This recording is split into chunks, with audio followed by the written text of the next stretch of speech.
एक समय की बात है। एक छोटा सा गांव था जहां की लोग एक दूसरे के साथ खुशी से रहते थे। इस गांव में एक आदमी था। रमू नाम था उसका। रमू एक बहुत ही हंसमुख और संवेदनशील आदमी था। उसके गांव में एक दिन ऐसा आया जब उसने डिसाइड किया कि वो अपने गांव में कुछ नया लाएगा, कुछ ऐसा जो सबको हंसाए और सिखाए भी। रामू ने डिसाइड किया कि वो एक अनोखी कहानी लिखेगा जो हर मिनट में सस्पेंस और मजाक से भरपूर हो। उसने सोचा, क्यों ना एक ऐसा किरदार बनाया जाए जो सबको हिला दे, हंसा दे और सिखाए भी। गांव में एक दिन रामू ने अनाउंस किया कि वो एक कहानी सुनाएंगे जो हर मिनट में बदल जाएगी और सबको हंसाएगी। सबने उत्सुकता से सुनने का फैसला किया। रामू ने शुरू किया, इस कहानी का नाम है सस्पेंस का सफर। तो चलिए शुरू करते हैं। एक दिन एक आदमी था जिसका नाम था गोपाल।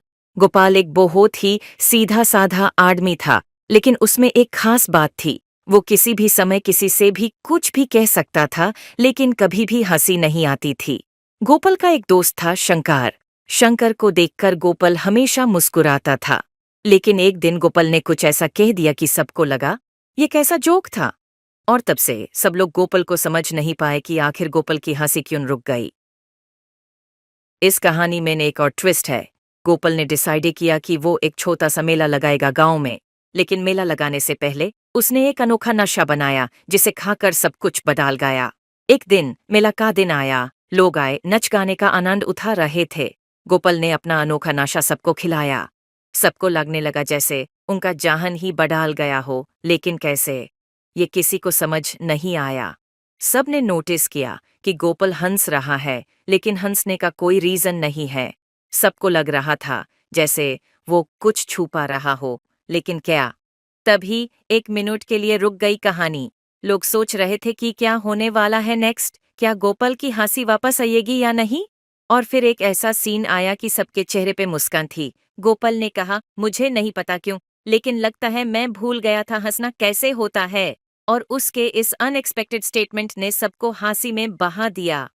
लोग सोच रहे थे कि गोपाल की हंसी वापस कैसे आई, लेकिन फिर भी उनको कोई जवाब नहीं मिला। गोपाल का ये अनोखा नशा था जो सबको हंसी में बहा देता था, लेकिन सीक्रेट क्या था वो किसी को समझ नहीं आ रहा था। रमू ने कहानी में एक ट्विस्ट और डाल दिया।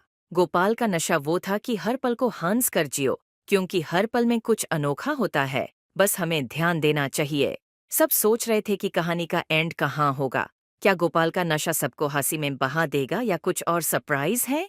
और तब कहानी का एंड आ गया। गोपाल ने सबको एक शिक्षा दी। जिंदगी में सस्पेंस और मजा हर मिनट में छुपा होता है, बस हमें उससे देखना आना चाहिए। लोग हमेशा याद करेंगे गोपाल की कहानी को, जिसमें हर मिनट पे कुछ नया था और हर पल ने उन्हें हंसी में बहा दिया। कंक्लूजन, इस कहानी का सीख है कि हमें लाइफ में हर एक पल का आनंद लेना चाहिए, क्योंकि हर पल कुछ नया और अनोखा लेकर आता है।